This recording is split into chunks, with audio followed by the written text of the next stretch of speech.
in Miracles explains it. Having projected his anger onto the world, he sees vengeance about to strike at him. His own attacks thus perceived as self-defense. Because that's the delusion that they buy themselves into. They're not attacking anybody, they're defending themselves. Haven't you seen it in so many movies?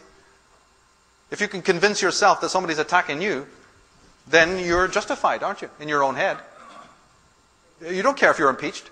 You don't care if the whole country throws you out. You're justified even if you end up sleeping on a bridge, on a beach under a bridge. If you put these people there, they're still going to have you the story. They're going to tell you about how they were hard done by. Well, don't we all do the same thing? When we're working for the system and the corporation, when we're given the executive badge, it's a wonderful company. As soon as they give us the sack, then we sit at the bar telling all our mates how horrible it was and how they mistreated us. Then, as psychotic as these people are, and this is what really gets me, you see, as psychotic and outrageous and maniacal and murderous as these people are, then they turn to you and go, let's not tolerate outrageous conspiracy theories. Like, these are paragons of reason. These are the saintly ones who are going to tell you, don't think. Don't step back from the canvas and use your own reason. For goodness sake, we don't tolerate any of that. You believe what we tell you. Never forget, your slave, me master. The psychotic is telling you, don't use your brain. How psychotic are you when then you do take that advice? Cortez said, mankind has always believed in three things with unconquerable faith. That the effusion of blood is necessary. That there is a manner of shedding blood which is purifying, very important. And another mode which is condemnatory.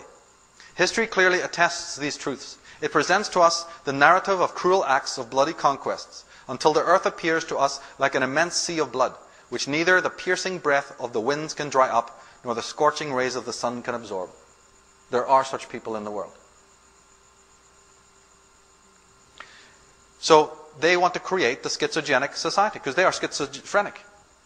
And the society that they mold and create, we live in, is of their temperament. They're like the fish that can choose, you see, the saline type of water that it's in. 2 million telephone conversations a year are now intercepted by law enforcement. It used to be called peacekeepers. Where's that word gone? Now it's law enforcement, buddy.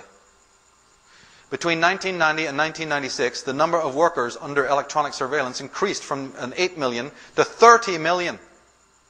Simultaneously, employees eavesdropped on an estimated 400 million telephone conversations a year without government telling you to do it. They just started to do it on their own. Something like 750 calls a minute. That's right. And of course, it's the paranoid society. This way. We're always a fear of something. The warnings on the daily news. It's credit card fraud. It's sexually transmitted diseases. No, it's online safety for our kids. They're being seduced. And yet, even though there's a nationwide federal database for lost knives and forks, there isn't one for abducted children. Maybe we need to find out why. No, it's internet spying. It's genetic implants. It's illegal searches. No, it's insecure borders or terror attacks. And some of these may in fact be semi-legitimate. But taken together, they have an effect. They're like a poison. No, it's the greenhouse effect. It's melting bloody icebergs. It's war and rumors of wars. And now it's bird flu and whatever is going to come next. I mean, forever. This designer chaos is manufactured. It is the great and endless burlesque, funded from London and Vatican City. Courtesy of the Queen. Except their little burlesque and stage play is in real time. It's a snuff film that's global. And they're sitting there loving it. Just loving it. When on the news you see all that horror. Because they know what it's doing. It's designed to chip away and erode at one's inner security.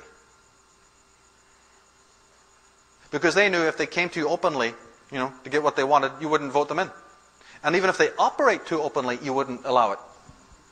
But if they can create a steady diet to make you so pathologically afraid, and it's easy to do, we are limbic creatures after all, then we will just fall apart and we'll be leaking all this negative emotion and negative fear and paranoia. And then we'll go, yes, Lucifer, come in and help us, as Albert Pike said would happen. Come in and tuck us up in bed.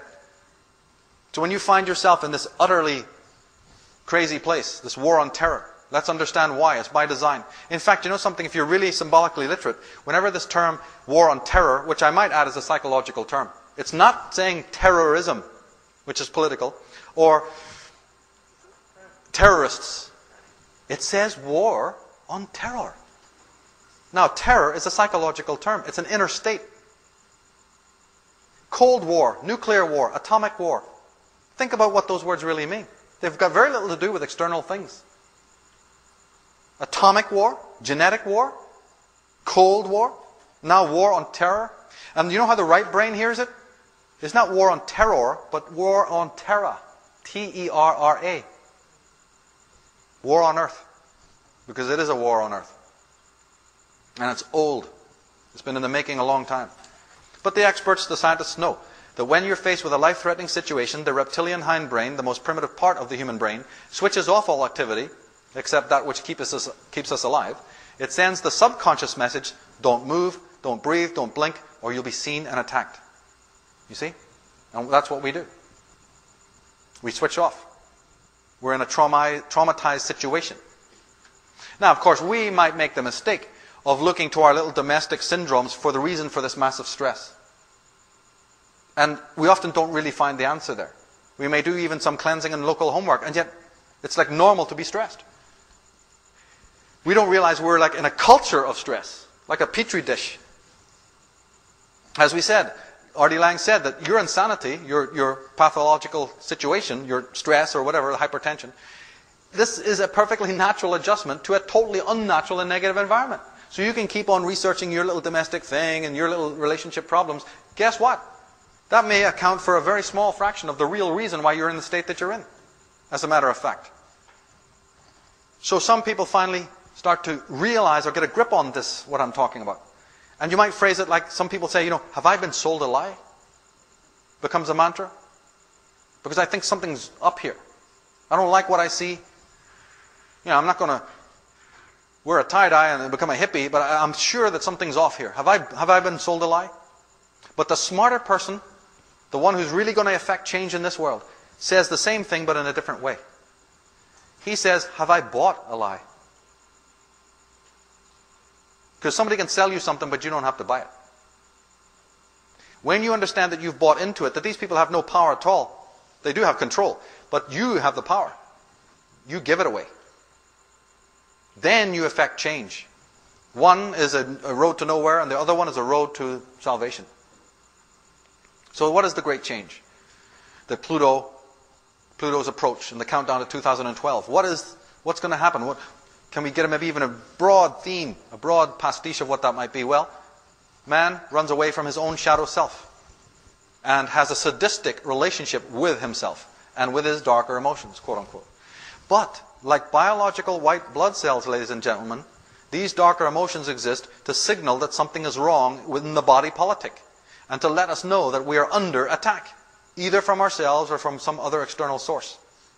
But where are our altars to these dark guardians? You see, your anger, your stress, your hypertension, your fear, right? All of that. These are aspects of ourselves. We've been conditioned to believe and observe them negatively. So we're in inner conflict. Because now you've got a lower part of yourself and a higher part of yourself. You're inwardly divided. Then how are you going to fix external division? Pluto will bring in will call for a new relationship with what are laughingly called our darker aspects of ourself. They're only darker because one part of us is so super lit that everything else of our being is cast into darkness. The shadows we fear are cast by our own hand, our own minds. Now, you see, the problem is, though, that it's like, imagine your mind is like the court of the king. You don't like it when these hideous, ragged, evil-smelling, foul-looking, wrinkled old guardians come in to tell the story of what they've seen on their travels.